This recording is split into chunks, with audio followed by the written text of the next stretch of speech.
Alors, Bismillah ar-Rahman ar-Rahim, wa salatu wa salam ala ashraf al-mursalin. Cette vidéo-là, donc, ça concerne le chapitre 4 de la matière canaux de transmission.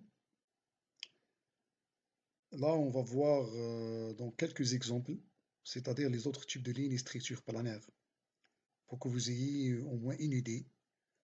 Alors, on va traiter en premier lieu les lignes filaires, donc bifilaires, coaxiales, torse-stadie, les lignes planaires à bande, lignes micro-bond, ribbon, ligne triplaque, ligne suspendue et à fente, ligne coplanaire, ligne eyelet. Alors, on commence par exemple, donc on ne va pas donner tous les exemples, seulement les plus importantes, les lignes les plus importantes.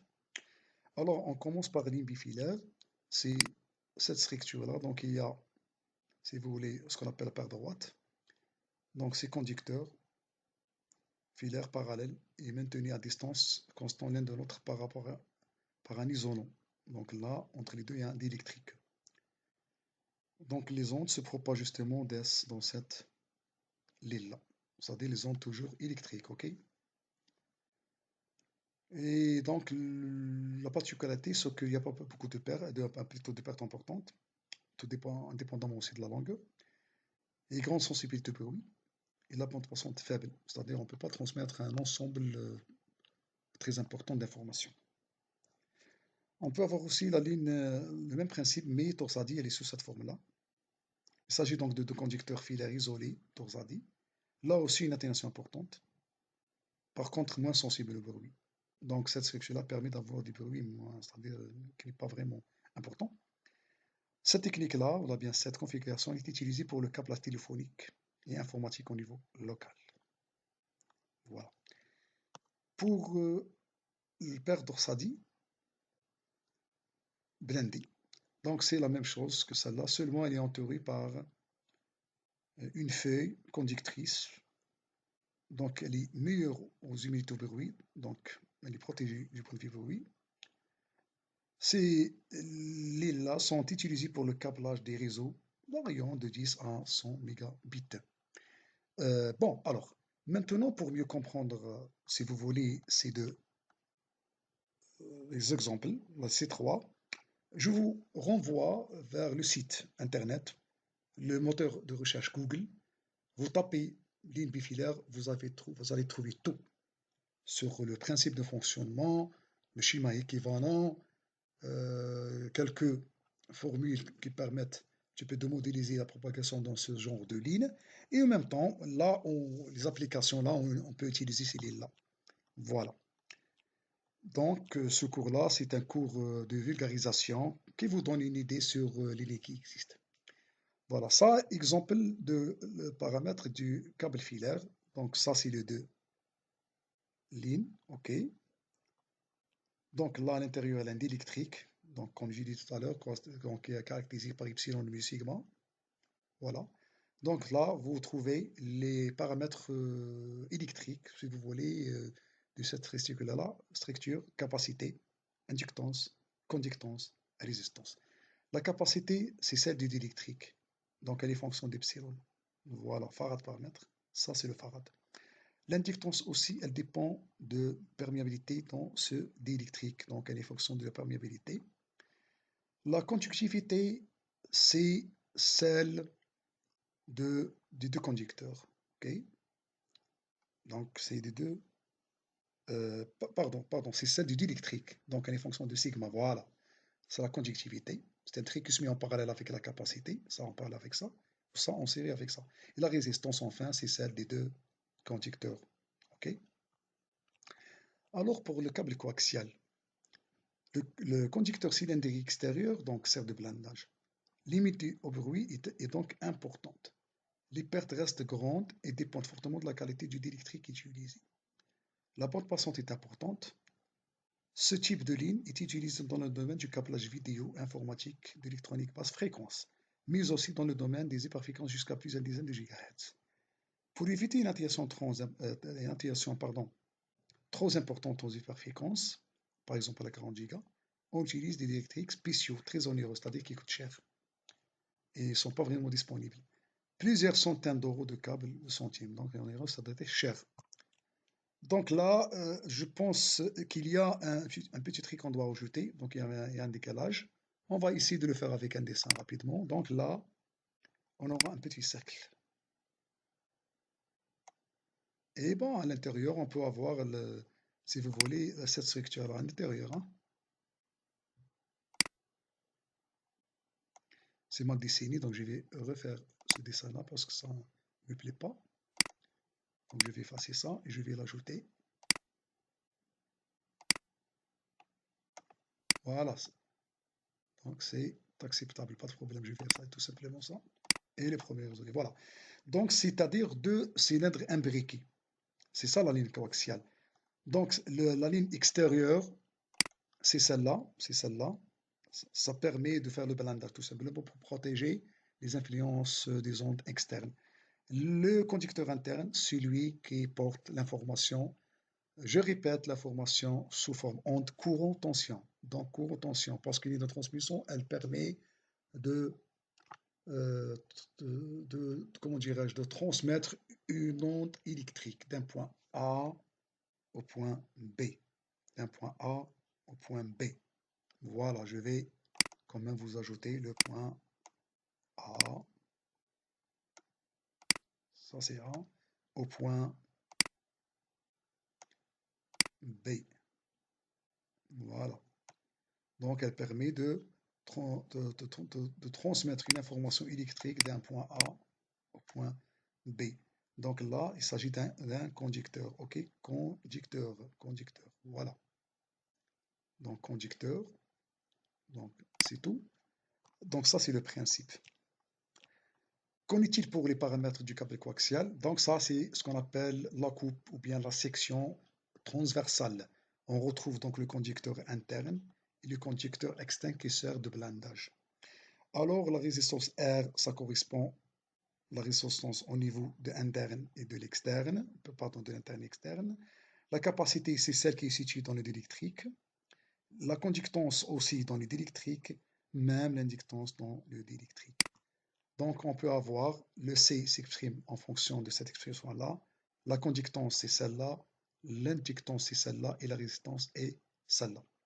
Dans le cas de perte, on peut avoir la fonction caractéristique, elle est sous cette forme-là. Dans ça, donc, on vient de vous donner déjà le principe comment dirais-je, quelques exemples sur les lignes filaires. Donc, le plus important, le plus connu, c'est le câble coaxial qui, jusqu'à présent, on l'utilise toujours. Non, le câble coaxial vient d'être remplacé actuellement par les fibres optiques. Donc, on verra donc peut-être dans l'année prochaine, Inch'Allah, M2, donc les fibres optiques. OK? Dans le module de la communication optique. Bon, alors maintenant, quelques exemples des circuits planaires. Donc, si on voit ça, un électrique, hein, ce qu'on appelle un substrat, le plan de masse, tout simplement, c'est un conducteur, et la piste métallique. Alors, qu'est-ce qu'on peut dire là? Dans le domaine des hautes fréquences, au-delà de quelques centaines de mégahertz, on utilise des lignes spéciales sur les circuits pour relier les puces et les composants entre eux. Elles sont bon marché, ça ne coûte pas cher, car elles utilisent la technologie des circuits imprimés, donc c'est une intégration. Donc, selon les techniques de la microélectronique, des différentes géométries existantes sont présentées dans la suite. Les caractéristiques. Bon, là, les différentes caractéristiques sont présentées. Donc là, je vais faire ça présenter dans la suite, pas de problème. Donc ensuite, sont présentés dans la suite. Ça, c'est une erreur, tranquille. Sont présentés. Donc là, je vais effacer ça. On élimine ça, on élimine ça, on élimine ça. Sont représentés. Si vous voulez représenter là directement. Voilà. Sont représentés.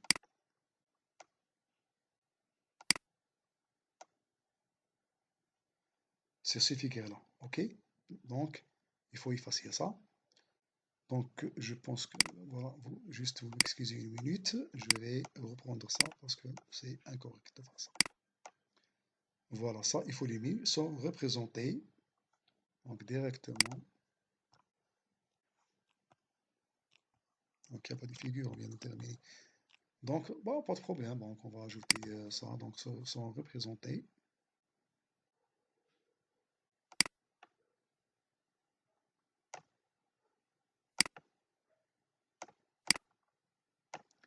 Voilà. Donc, dans ces quatre figures. OK? Bien. Ça, on appelle ligne micro-ribbon, ou bien en anglais microstrip. Ça, c'est la ligne complanaire, ou complanaire wavegate. Ça, c'est la ligne à fond, donc slot line.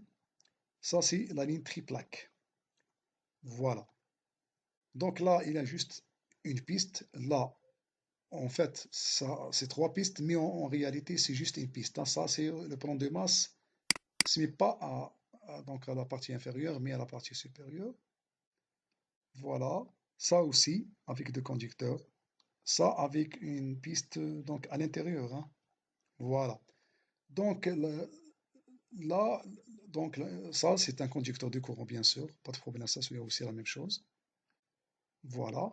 Donc, euh, pour bien comprendre le fonctionnement, bien le principe de fonctionnement dans ces circuits planaires, je vous renvoie vers le site internet.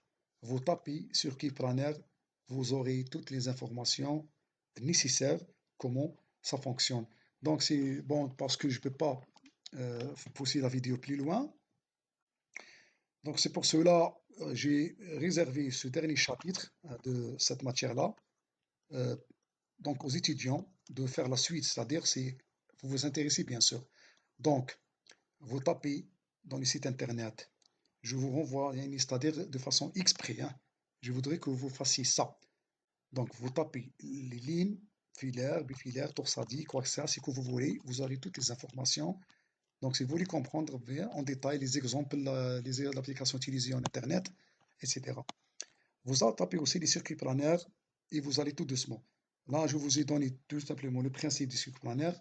Donc maintenant, c'est à vous de voir donc, les informations sur ce Internet. C'est comme je vous demande de faire un travail personnel.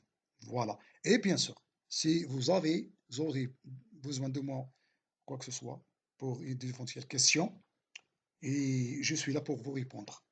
Pas de problème.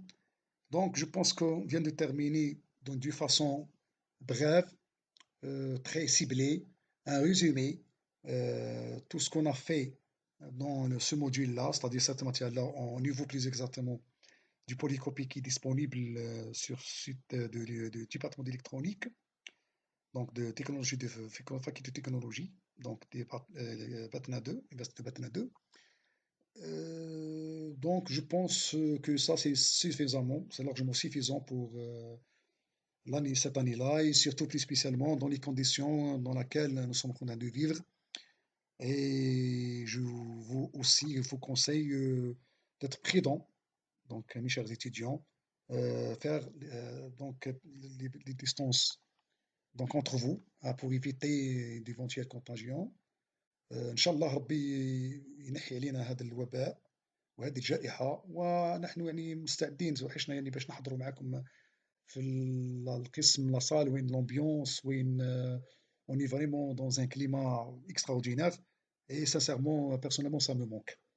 Donc moi personnellement j'ai essayé de faire de mon mieux. Ça c'est une première expérience, les vidéos online. J'ai fait spécialement ces vidéos-là pour que tous les étudiants puissent les consulter parce que pour faire une vidéo ou bien un cours online direct, c'est pas évident. Ça marche pas parce qu'on est nombreux. Il y a beaucoup de gens qui n'ont pas d'internet. Parfois il y a une coupure. Mais avec ces vidéos-là, donc on a beaucoup de chances pour que cette vidéo arrive à tous les étudiants et toutes les étudiantes. Voilà, je tiens à vous encourager dans le futur pour que vous fassiez beaucoup d'efforts. Donc, il faut trouver le plaisir pour avoir des informations scientifiques. Croyez-moi, ça va de soi. Ça va de soi et vous n'allez pas le regretter. Voilà, je vous souhaite bonne chance et je vous donne, Inch'Allah, je sais pas, on va se rencontrer pour d'autres circonstances meilleures. Wassalamu alaikum wa rahmatullahi ta'ala wa barakatuh.